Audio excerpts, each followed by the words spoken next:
Hi guys! Welcome sa aking vlog. For today's video, isi-share ko naman sa inyo ang journey ko sa pagpanganak ko dito as a cesarean section. So, magkano nga ba yung nagastos ko dito? Magkano nga ba yung bill ko at saang hospital ito? So, bago yan, kung kayo ay bago sa aking vlog, please consider to subscribe para updated kayo lagi sa ating mga videos.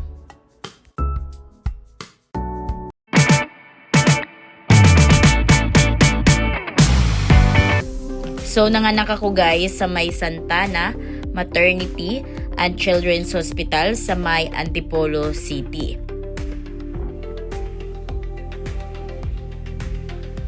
Pinili ko dito sa hospital na to guys dahil super accommodating or super mababait yung mga staff dito sa Santana Maternity Hospital. So, ito ay private.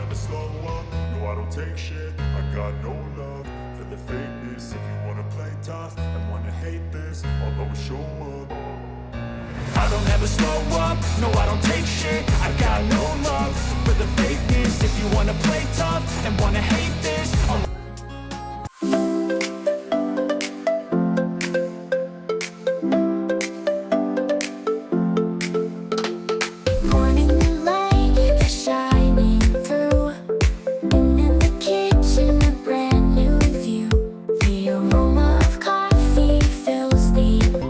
So, kung kayo ay CS, lahat ng CS is merong ganito.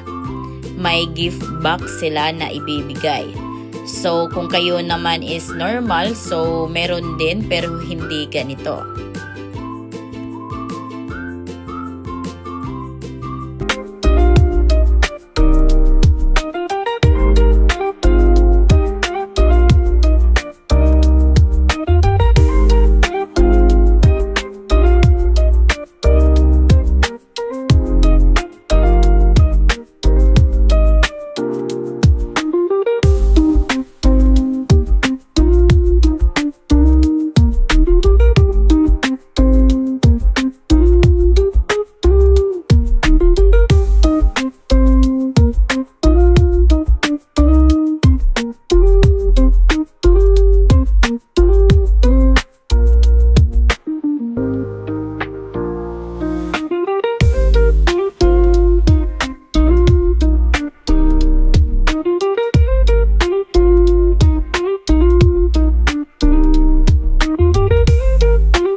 Ngayon, magkano nga ba ang bill namin dito as CS?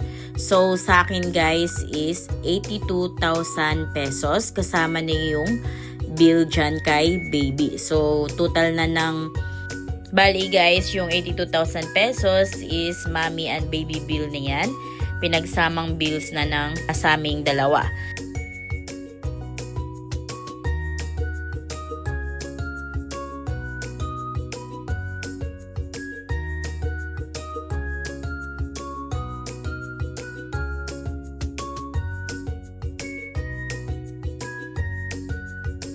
May mga package din dito sila guys, kaya pwede naman kayong mamili kung gusto nyo mas makamura kayo. So, piliin nyo yung public room. Dahil may mga private room din. So, kung piliin nyo yung private, syempre, mas mahal. Marami naman kayong mapagpipilian. So, pwedeng private, semi-private, at public. So, tatlo yung mapagpipilian ninyo. So, ang pinili ko dito is semi-private. Sobrang ganda din ng hospital na to guys dahil kahit may pinasabay akong dermoid cyst, so hindi na sila nagdagdag pa ng singil. So, pinasabay ko na yung dermoid cyst ko. Yan yung nakuha ni Doc.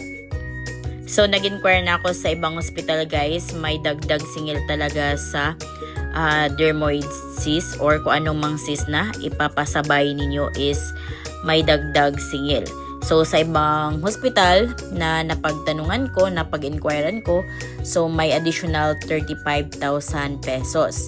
Pero dito kay Santana Maternity, Children's Hospital. So, walang dagdag. Kung kayo ay may mga cyst dyan na ipasabay na ninyong ipa-opera, ipatanggal, so dito kayo pumunta ka.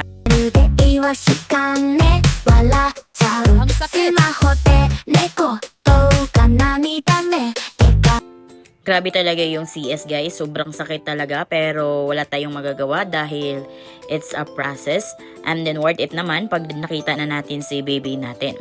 Pangalawang CS na to sa akin guys, so sa panganay ko emergency CS din ako. Napansin ko lang din dito sa pangalawang CS ko is hindi masyadong ganun nakasakit tulad nung first CS ko. So sa mga mamis dyan, siguro pag pangalawang CS na hindi na ganun kasakit. Dahil naalala ko guys, nung pinakauna kong CS, super duper sakit talaga. Sobrang sakit talaga, as in sobrang sakit. Pero dito sa pangalawa ko is hindi na ganun kasakit.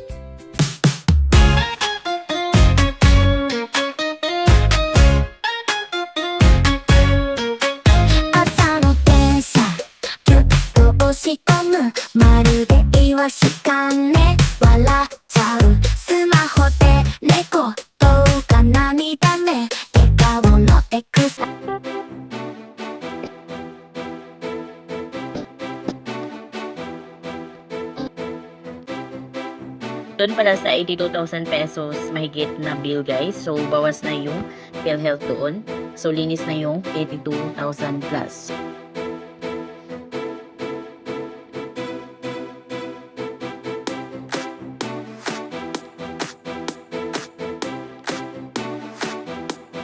So hindi din sila mahigpit sa bisita guys. So as you can see, may mga bisita din ako dyan. Yung mga kapatid ko at bayaw ko.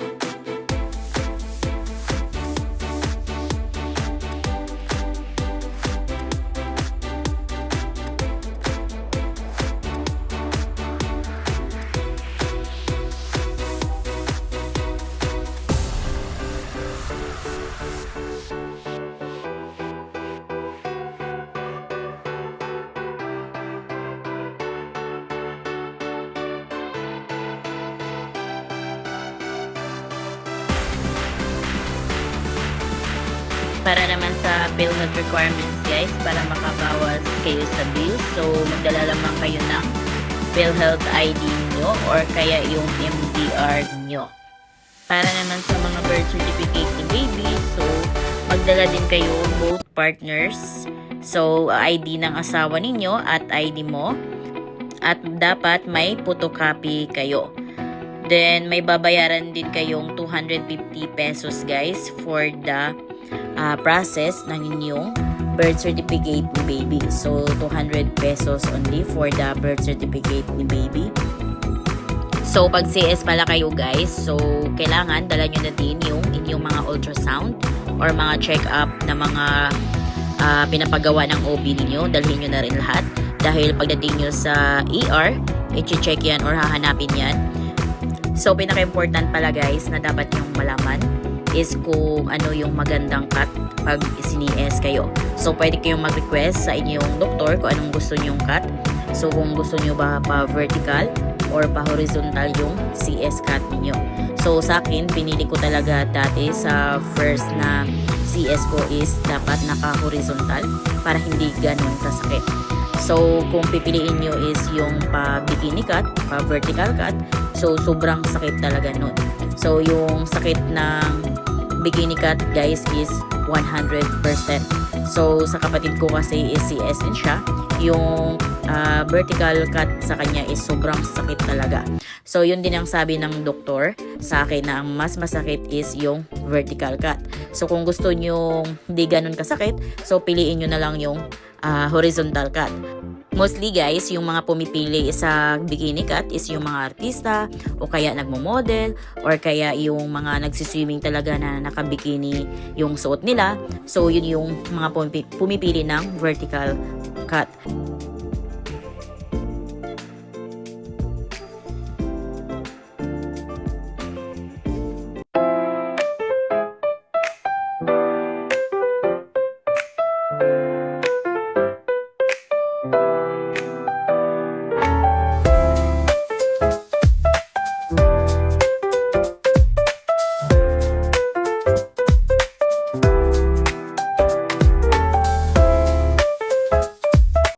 my CS journey, guys.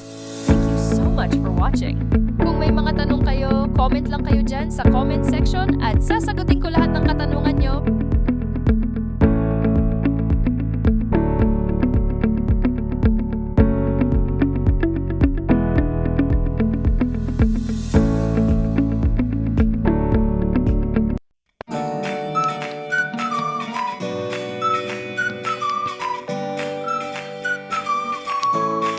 Thank you so much for watching guys. So kung kayo bago sa aking vlog, please consider to subscribe para updated kayo lagi sa mga videos ko.